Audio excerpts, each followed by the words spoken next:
हरियाणा विधानसभा का मॉनसून सत्र शुरू होने वाला है और इसको लेकर कांग्रेस कई मुद्दे लेकर तैयार है, सरकार को घेरने की तैयारी में है। हमारे साथ इसमें मौजूद हैं पूर्व शिक्षा मंत्री और झज्जर से विधायक गीता बुक्कल। इनसे बात करते हैं।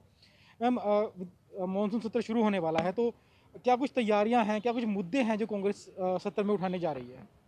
देखिए, आदरणीय चौधरी भूपेंद्र सिंह हुड्डा जी जो हमारे लीडर ऑफ अपोजिशन और सीएलपी लीडर हैं, उनकी अध्यक्षता में आज सीएलपी की मीटिंग हुई है और बहुत से ऐसे मुद्दे, सबसे बड़ा मुद्दा तो हमारा जो पेपर लीक का युवाओं के साथ जो भद्दा मजाक हो रहा है। अनएम्प्लॉयमेंट में हमारा हरियाणा नंबर 1 पर पहुंचता जा रहा है। नौकरियां एडवर्टीजमेंट के बाद पेपर होते हैं और पेपर लीक हो जाते हैं। तो एक तो कोरोना की वजह से हमारा युवा बहुत ज़्यादा परेशान है, डिप्रेस्ड है, उसको रोज़गार और अपना भविष्य नहीं दिख रहा है। दूसरा, सरकार की गलत प्रणाली की वजह से, गलत नीतियों और मिसमैनेजमेंट की वजह से जो पेपर लीक हो रहे हैं, उससे बार-बार हमारा युवा जो है परेशान और हतोत्साहित है। एक बहुत बड़ा एक पेपर लीक का मैटर है, 28 से ज़्यादा पेपर जो हैं हमारे इस समय लीक हो चुके हैं। सरकार को इसमें पूरा कड़ी कार्रवाई करनी चाहिए। पहले भी स्टाफ सिलेक्शन कमीशन के चेयरमैन के ऊपर इस तरह के आरोप लगते रहे हैं कि वो अच्छे ढंग से सरकार जो है ये वो करवा नहीं पा रहे हैं। दूसरा हमारा महत्वपूर्ण मुद्दा है जो हमारा किसान और किसान आंदोलन। किसान आंदोलन हमारा एक ऐसा महत्वपूर्ण मुद्दा है जिसमें हमारे 8 महीने से ज़्यादा हमारे किसान जो हैं वो धरने पर बैठे हुए हैं। 3 काले कृषि कानूनों को वो वापस चाहते हैं। कानून वापस लेने की बजाय हमारे अन्नदाता पर, हमारे किसानों पर लाठी बरसाई जा रही है और साथ में उनके ऊपर जो है वो काले कानून के नाम पर जो है उनके ऊपर झूठे मुकदमे बनाए जा रहे हैं, लाठी चार्ज किया जा रहा है। वो भी हमारा एक बहुत बड़ा एक महत्वपूर्ण मुद्दा है। तीसरा हमारा महत्वपूर्ण मुद्दा है शिक्षा का जो भट्ठा बैठ गया है पूरी तरह से।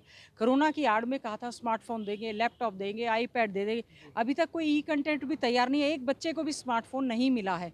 और चौथी बात ये है कि हमने कॉल अटेंशन एडजर्नमेंट मोशंस दिए हैं कि जो ऑटोनोमस स्टेटस ऑफ यूनिवर्सिटीज़ है, आप उनके साथ छेड़छाड़ ना करें।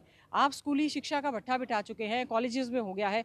कम से कम जो हमारी यूनिवर्सिटीज़ हैं, खास तौर से पीजीआईएमएस रोहतक हमारा जो पीजीआई है, उसमें उनको ऑटोनॉमी है, उनकी भर्ती है और बहुत ही अच्छे ढंग से वो कार्य कर रहे हैं। उसमें भी ट्रांसफ़र पॉलिसी में और कॉमन कैडर में उसको ला रहे हैं और बड़े ही दुःख की बात है कि हमारे सीनियर से सीनियर डॉक्टर्स जो हैं मास रेजिग्नेशन की ओर जा रहे हैं। तो ये लॉ एंड ऑर्डर की स्थिति और इस तरह के बहुत से मुद्दे हैं आज हमारे प्रदेश में अति आवश्यकता है।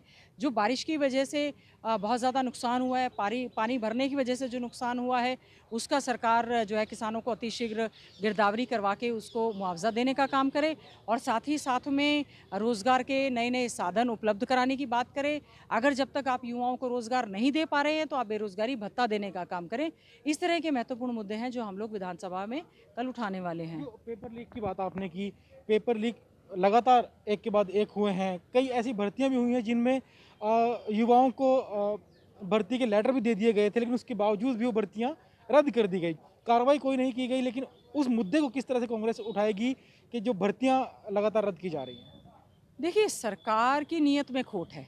अगर सरकार की नीयत में खोट ना होता तो 40,000 से ज़्यादा एजुकेशन में, इतने सारे हमारे कांस्टेबल्स हैं, सब इंस्पेक्टर्स की भर्तियां हैं, दूसरे विभागों की भर्तियां खाली होती जा रही हैं क्योंकि लगातार रिटायरमेंट होती जा रही हैं।